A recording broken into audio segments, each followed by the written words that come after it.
दोस्तों, अच्छा हुआ कि उबर कोर्ट में गया। अच्छा नहीं, मेरे ख्याल से बहुत अच्छा हुआ कि उबर कोर्ट में गया। और उबर ने जो भी हमारे आंदोलन पे रोक लगाने के लिए जो भी इंटरिम ऑर्डर कोर्ट से मिलाया है, वो झूठ पे बेस्ड ऑर्डर है। उसके लिए झूठा एफिडेविट उबर ने कोर्ट में दिया है। हमारा एकदम पीसफुल प्रोटेस्ट था, लेकिन उसने उसको ऐसे दलाल लोगों के साथ मिलकर उसको ऐसे रंगा है जैसे कि हमने बहुत बड़ा वायलेंट एक्टिविटी किया था। लेकिन आज ना कल तो वो खुले में आएगा ही। और उसके बाद जो हमारे आंदोलन होंगे, वो मतलब वो ऑर्डर जब सेट असाइड हो जाएगा, एक्स पार्टी ऑर्डर था, मतलब हमको बिना पूछे, हमको बिना सुने, आपने कभी जिंदगी में सुना नहीं होगा कि ऐसे इतने फास्ट कॉन्स्टिट्यूशनल राइट्स रोकने के लिए एक्स पार्टी ऑर्डर आता है, जिसके लिए जो भी मतलब वन साइडेड ऑर्डर, एक तरफा ऑर्डर बिना हमको सुने। तो वो जो भी ऑर्डर आया है, वो उबर ने जो भी झूठ एफिडेविट और झूठी इंफॉर्मेशन कोर्ट के सामने रखी होगी, उससे ही आया होगा। और अगले ही मतलब चलो, बहुत अमीर है उबर, तो वो एक दिन में कोर्ट पे जाकर ऑर्डर ले सकता है। हम लोग भले 2 दिन लगे, 3 दिन लगे, अभी 6 अगस्त को तो उसका अगला डेट ही है। तो वो तो कब ना कब तो ये सच्चाई कोर्ट के सामने भी आनी है कि किस तरह से उबर, एक तो खुद इलीगल कंपनी, बेकायदा कंपनी, बिना लाइसेंस को ऑपरेट करने वाली कंपनी ने, हम जो पीसफुल कॉन्स्टिट्यूशनल प्रोटेस्ट कर रहे हैं उसके ऊपर झूठा एफिडेविट, झूठी इंफॉर्मेशन कोर्ट के सामने सादर करके हमारे लिए वो आंदोलन को रोकने के लिए उन्होंने ऑर्डर निकाला है। तो एक तरीके से अच्छी बात है। कितना उबर बौखलाया हुआ है वो हमको दिख रहा है। और आज नकल वो ऑर्डर तो सेट असाइड होना ही है, इसमें कोई दो राय नहीं है, क्योंकि झूठ हमारे न्याय व्यवस्था में टिकता नहीं है। आज नकल तो उसको सेट असाइड करना ही है। उससे दो चीजों का फायदा होगा। जो झूठे मुकदमे हमारे खिलाफ जो दलाल और उबेल, ये दोनों मिलके हमारे कार्यकर्ता के ऊपर लगाने की कोशिश करेंगे, वो फ्यूचर में नहीं लगा पाएंगे। और हमारे पास वो ऑर्डर होगा कि आंदोलन करना हमारा हक है। तो उसके लिए हमारे वकील काम कर रहे हैं। सैटरडे संडे छुट्टी होता है, आपको पता है कोर्ट को।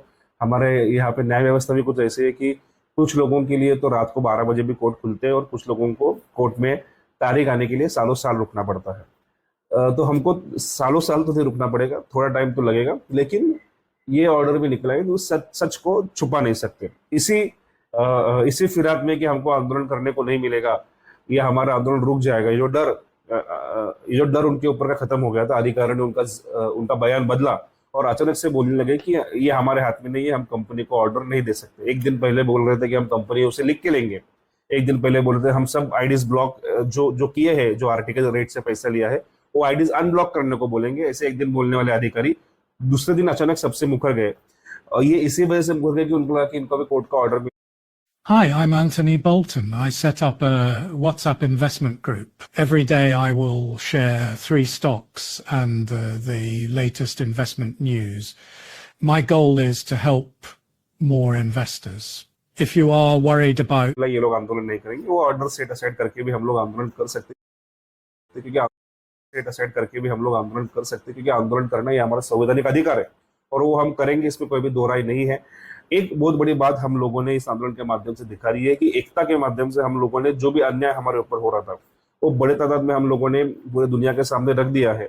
और ये बात में भी कोई दोहराई नहीं है कि हमको रेट बढ़ के मिलेंगे, 100% मिलेंगे। उसके लिए कंपनी, आप खुद पेपर में पढ़ रहे होंगे कि इतना बढ़ेंगे उतना बढ़ाएंगे, लेकिन हम जो लेंगे वो गवर्नमेंट के रेट के हिसाब से ही लेंगे, और जो भी हमारा हक है उतना ही हम लोग लेंगे। और उसके लिए जो भी लड़ाई अगर करना पड़ेगा वो करते रहेंगे, कॉन्स्टिट्यूशनली करेंगे, करते रहेंगे, उसमें रुकना तो है नहीं। दलाल लोगों ने जो भी साजिश रखी हुई थी, ट्रैप्स रखे हुए थे, वो फेल हो गए। क्योंकि आप लोगों को जितना तारीफ करें उतना कम है कि आप लोगों ने बड़ी समझदारी से मुंबई, पुणे, नागपुर, पूरे महाराष्ट्र में आप लोगों ने एकदम शांति से जो आंदोलन किया, और जो कोशिश दलाल लोगों की होती है झूठे मुकदमे डालने की, और पुलिस का भी हम लोग शुक्रिया करेंगे, उन्होंने ऐसे छोटे झूठे मुकदमे को उन्होंने दाखिल करके नहीं लिया। एक बात तो तय है कि जब तक तोड़ेंगे नहीं तब तक छोड़ेंगे नहीं। उबर ने जो गलत इंफॉर्मेशन हमारे बारे में, हमारे देश में आके, देखिए बाहर की कंपनी में पैसा है तो उनको लगता है कि अभी हम लोग इनके जो पुरखे जो हमको लूट के गए अंग्रेज, इनको लगता है कि अभी भी हमको लूट सकते हैं, हमारे संविधान का जो अधिकार है आंदोलन को, वो भी छीन सकते हैं। वैसा होने देंगे नहीं। जितना कड़ा उबर का बायकॉट कर सकते हैं उतना कड़ा बायकॉट करना है। हम सबको इस बॉयकॉट में शामिल होना है, अनइंस्टॉल कर देना है उबर का ऐप। बाकी क्या ऐप है उस पर हम काम कर सकते हैं, कौन सा है ये मुझे नहीं बोलना है, कोई भी करो मुझे फर्क नहीं पड़ता। इस कंपनी को एहसास होना चाहिए उसको उसकी गलती समझनी चाहिए कि झूठ बोलने से क्या हो सकता है। आज तक हम लोग ने कभी किसी कंपनी में भेदभाव नहीं किया, लेकिन अगर आप झूठे मुकदमा भी नहीं बोल सकते, उसको झूठा कोड ऑर्डर है, मतलब कोड को झूठी इंफॉर्मेशन प्रोवाइड करके जो ऑर्डर उन्होंने मिलवाया है वो टेम्पररी होता है। वो अ, पैसों का गलत इस्तेमाल करके अगर आप लोग झूठी इन्फॉर्मेशन अगर कोर्ट के सामने रखोगे तो वो आज ना कल तो वो निकल के आना ही है, वो ऑर्डर सेट असाइड होना ही है। लेकिन ये जो गलत तरीका उन्होंने इस्तेमाल किया है, झूठ का साथ लिया है, उसको हमको उत्तर देना ही पड़ेगा। जो भी हमारे पूरे देश के जो कैब चालक है, रिक्शा चालक है, जो ऑनलाइन काम करते हैं, मैं उन सबसे रिक्वेस्ट करूंगा कि भाइयों, ये समय हम सब लोगों को एक होने का। ये जो बाहरी कंपनियां हैं हमको लूटने के लिए कोशिश कर रही है, और लूटने से इनका हिम्मत देखिए इतना ज्यादा हो गया है कि जो संवैधानिक अधिकार से हम लोग उसका विरोध कर रहे थे, उसके भी ऊपर झूठ के माध्यम से रोक लगाने की कोशिश कर रही है। उसका जवाब हमको देना होगा।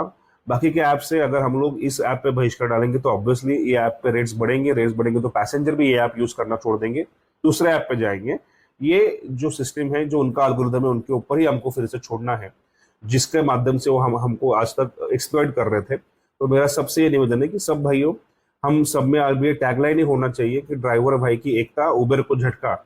आप जिधर भी जाओगे अपने भाई को ये बात से ही ग्रीटिंग करो, ये बात से ही हाथ मिलाओ कि ड्राइवर भाइयों की एकता, उबर को झटका। ये टैगलाइन के माध्यम से हमको ये कंपनी को इसका जो भी गलत काम ये कर रही है इसके ऊपर रोक लगाना है। कल तो मैं नागपुर जा रहा हूँ, नागपुर के भाइयों से मिलूंगा और फिर से मैं मुंबई में आके मुंबई के जो भी आगे आगे हमारा जो प्लान है उसको हम आगे बढ़ाएंगे। आप सबसे ये निवेदन है कि ये जो उबर बॉयकॉट का हमने फैसला लिया है, वो ज़्यादा से ज़्यादा भाई इसमें शामिल हो। मुझे ऑलरेडी दिख रहा है कि काफ़ी लोगों ने मतलब हजारों की संख्या में अनइंस्टॉल ऐप्स किए हैं। ऐसे ऐप पे दिख रहा है आपका रेटिंग कम हो गया है। तो ये कंपनी को हमको सबक सिखाना है, आगे क्या करना है इसके ऊपर बात करेंगे। मीटिंग में एग्जैक्टली क्या क्या हुआ, जो मीटिंग हमारे लिए रखी थी, तो पहली बार इतिहास में पुणे के आरटीओ, पीपल्स इंस्टीट्यूट के आरटीओ, नागपुर के आरटीओ और एमएमआरटीओ मुंबई के आरटीओ, चारों आरटीओ आयुक्त साहब के सामने बैठ के कुछ बातें हुई। मैं भी अभी आपको बोलूंगा, तो जो भी दलाल है वो क्या करते हैं, जो मैं वीडियो में बोलता हूँ वही सुन के बाद में अलग से वीडियो बनाते और बोलते हैं हमारा गवर्नमेंट के साथ बात हो गया। इसलिए मैं अभी इस वीडियो में नहीं बताऊंगा, आपको पिछला एक्सपीरियंस है।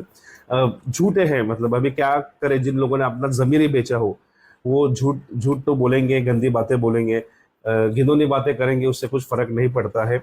हमारा लड़ाई सबको पता है, हम क्या कर रहे हैं, सबको पता है कौन क्या कर रहे हैं। तो हम सबको सिर्फ इनसे सावध रहना है, इनसे बिल्कुल भी हमको टेंशन लेने का जरूरत नहीं है। जो आप सब कर रहे हो, आप जो भी हम सब कर रहे हो, वो काबिल